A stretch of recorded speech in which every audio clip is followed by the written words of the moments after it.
Sudah bukan hal yang baru bila Raffi Ahmad kerap disebut playboy. Pasalnya Raffi Ahmad memang diketahui sering dekat dengan banyak wanita. Bahkan sebelum menikahi Nagita Slavina, ia bak dengan mudah bergonta-ganti pasangan. Lantaran hal tersebut, kisah cinta Raffi Ahmad pun sering menjadi bahan ledekan sahabat-sahabatnya. Seperti yang terbaru, terungkap aksi nakal Raffi Ahmad saat masih SMA. Bagaimana tidak Raffi Ahmad sampai kepergok satpam saat tengah berciuman dengan kekasihnya saat itu.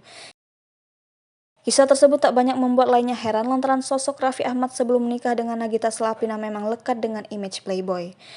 Hal itu diungkap Raffi Ahmad sendiri saat memandu acara Oke Bos di Trans 7.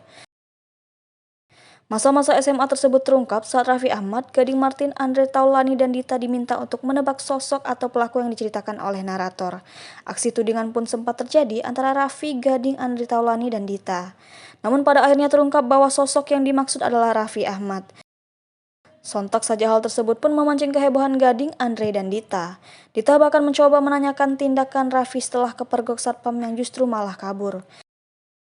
Mendengar hal tersebut, Gading pun makin penasaran dengan sosok mantan Raffi yang ada saat kejadian.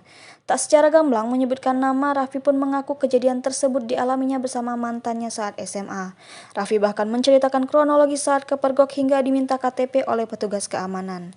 Raffi pun mengaku saat itu sempat lupa dirinya sudah memiliki KTP atau belum hingga akhirnya nekat memilih kabur.